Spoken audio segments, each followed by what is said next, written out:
But what she didn't tell me was when she was cleaning the cage, she'd sucked the canary up the vacuum cleaner.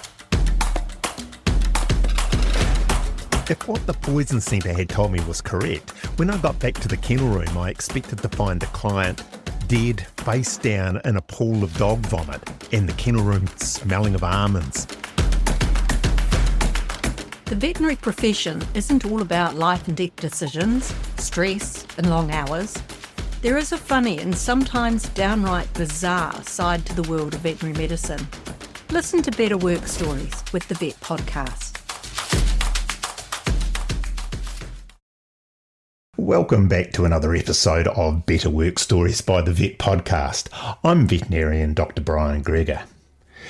Now, relaying bad blood results to clients can sometimes be difficult and stressful for veterinarians, but this discussion with a client just takes the cake.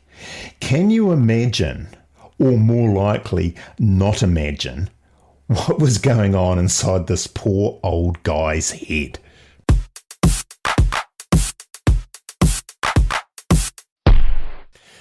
This is one of these situations where you really have to wonder what the client was thinking. It was a busy afternoon and I got a phone call from my receptionist, and she said that Mr. Smith's on the phone and he would like to talk to you about his blood results. So I said, yep, that's fine. Flicked through my files and found a file there for a cat belonging to Mr. Smith. Now, these cat blood results, didn't look particularly good. They indicated end-stage kidney failure. The cat was stuffed, not too much to do. So, picked up the phone and Mr. Smith, how are you? Got through the normal pleasantries. And he says, right, tell me about the blood results. So I said, look, and went through them. The kidneys aren't that flash, and went through all of the parameters and anemia and all this sort of thing. And he was, okay, so what do we do about that? I put on my best bedside manner and said, look, I think probably the best thing that we can consider would have to be euthanasia. I think it's just the kindest. It's going to stop any suffering, which is, if not happening already, will be happening soon. There was a stunned silence on the phone. Nothing. It was just dead. About 10 seconds, 15 seconds later, he came back to me and he said, can you do that? And I said, do what, Mr. Smith? And he said, euthanasia. And I said, yeah, of course, euthanasia is not a problem at all.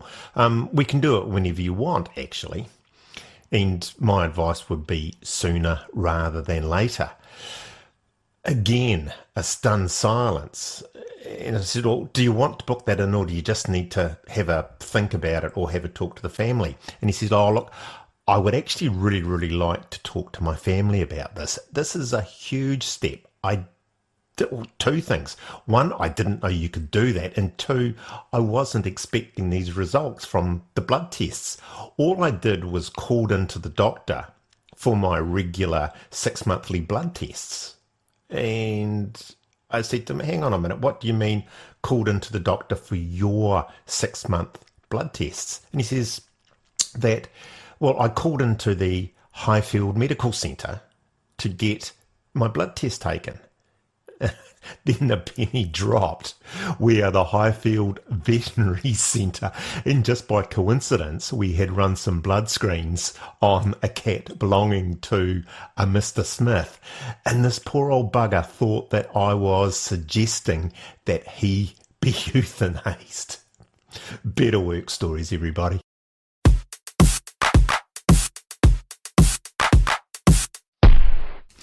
If you are a veterinary professional and you have your own better work story, why don't you email me at vetpodcast@gmail.com or search your socials for Vet Podcast. If you can, why not tell the world? Better work stories, eh?